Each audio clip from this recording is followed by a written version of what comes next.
භාග්‍යවතුන් වහන්සේ ජයශ්‍රී මහා බෝධි මූලයේ විමුක්ති සුවය විඳිමින් නිරෝධ සමාපatti සුවයෙන් සතියක් වැඩ සිටියා.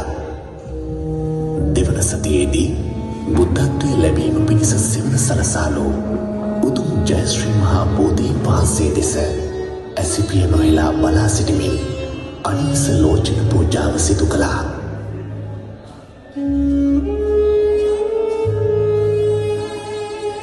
භාග්‍යවතුන් වහන්සේ මහා බෝධිය පසක සිට රුවන් සක්මනෙහි සක්මන් කරමින් තුන්වන සතිය ගත කළා.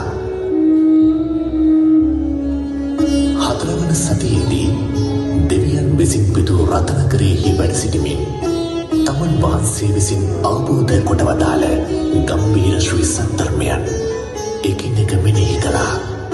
ඒ මොහොතේදී සුන්දර බුදුරැස් තථාගත සිරුරෙන් විහිදුණා.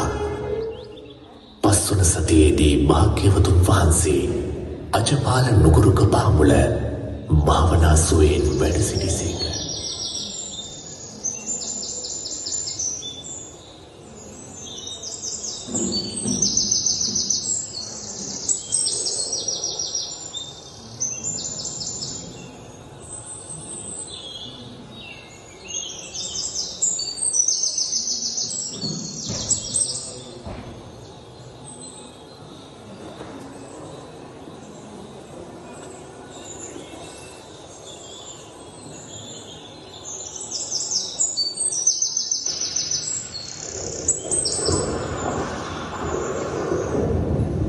භාග්‍යවතුන් වහන්සේ මුචලින්ද විලාසල මිදෙල්ල රුකුමුල විමුක්ති සුවයෙන් වැඩ සිටියා.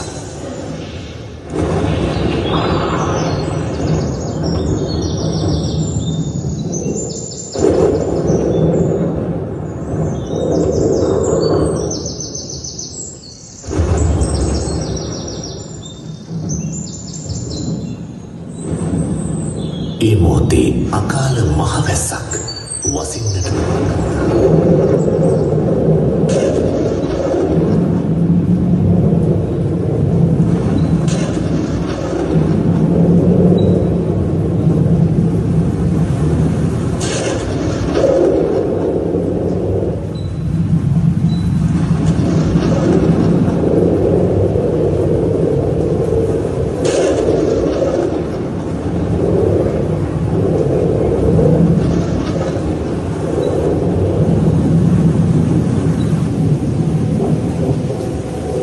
ඒ විලදාදිග්‍රහිත ඉර්ධිමත් මුචලින්ද නම් නාරජෝ භාග්‍යවතුන් වහන්සේ වැඩ සිටිනු දුටුවා.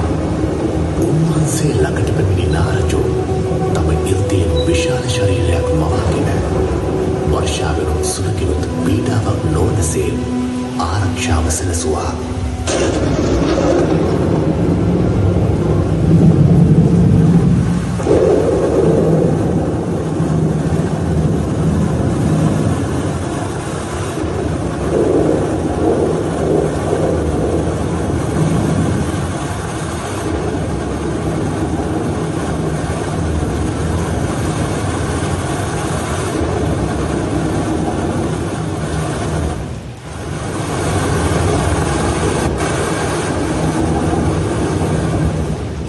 භාග්‍යවතුන් වහන්සේ එම 6 වෙනි සතිය ගත කළේ මුචලින්ද නාගතරණයේ තුලයි.